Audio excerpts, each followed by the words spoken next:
This is my experiment about growing mold. My goal is to find out if washing your hands with soap and water or using hand sanitizers will help prevent the growth of mold from bacteria on bread.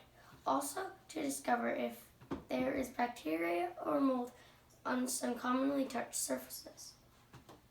My hypothesis was I think the slices of bread that will grow the most mold will be the ones wiped on the classroom floor.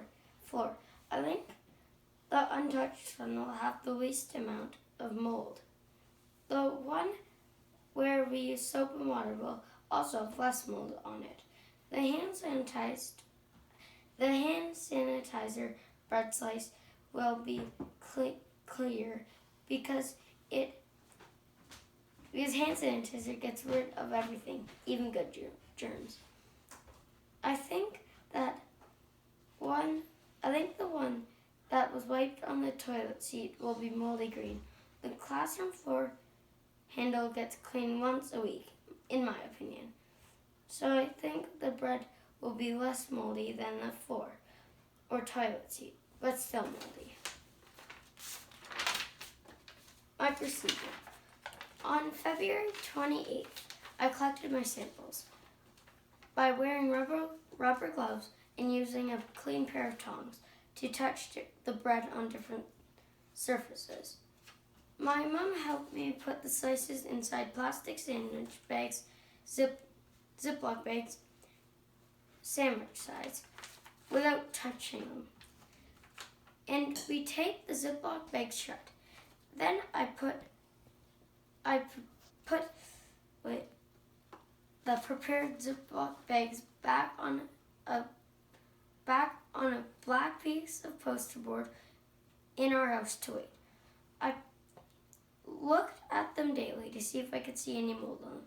My mom took pictures and I recorded my observations on a piece of paper each day around the same time. On March 15th, I stopped the experiment because some of the moldy bread slices were extremely moldy and we could smell the mold from our house, even though the bags were taped shut.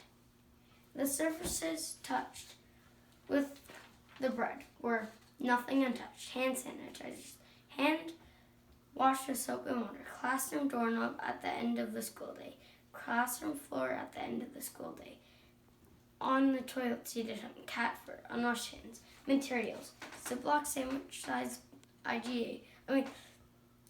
Ziploc bags, sandwich size, white slices of bread, IGA brand, rubber gloves, tongs, scotch tape, black piece of poster board.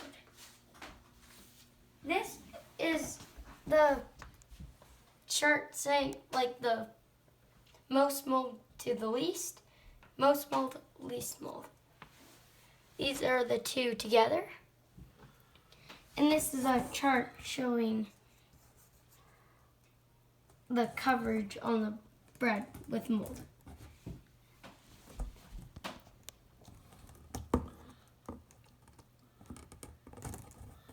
What do those numbers mean, Matthew? The 1% means 1% of the bread is covered with mold. The 80 or 90% is 90% of it's covered.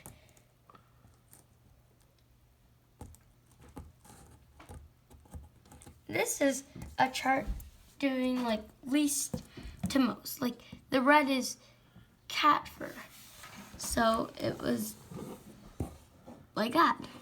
Or the orange is cat fur. The red is unwashed hands. The gray is classroom floor after school. Blue is soap and water. Doorknob after school is yellow.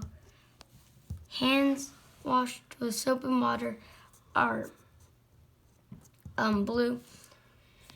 Green is nothing untouched. Toilet seat is blue.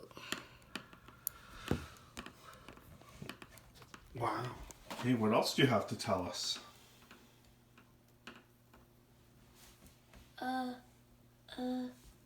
I don't know.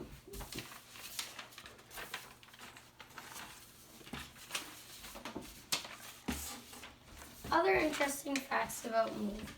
mold comes in different colors. I observed white, pink, yellow, green, and gray, and black. You can't identify different types of mold alone. You need to test it to be sure. It changes color depending on the growing conditions. There are many types of mold that can grow on bread, and there are different species of each fungus. Types of fungus found on bread include Mercure, Fascia, Rufus, Penicillin. Don't eat bread with mold on it because it is not possible to identify the type of mold growing on it by looking at it with the naked eye. It might make you sick.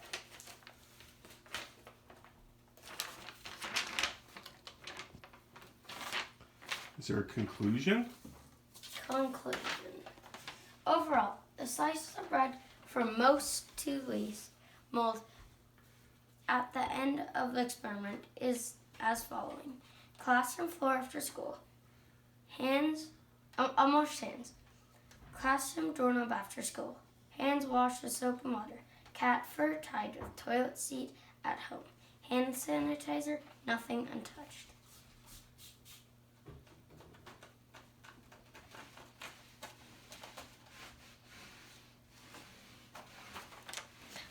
The bread slices touched with hands washed with soap and water was surprisingly moldy.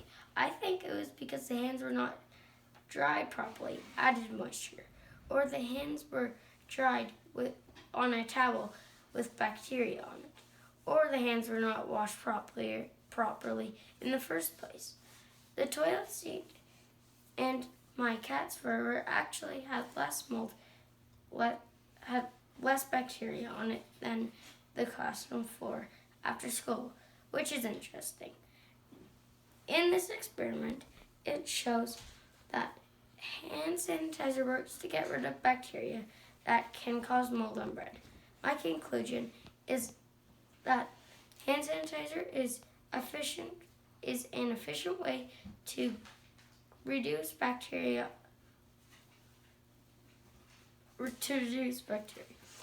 Hand washing, if not done properly, can still leave bacteria on your hands.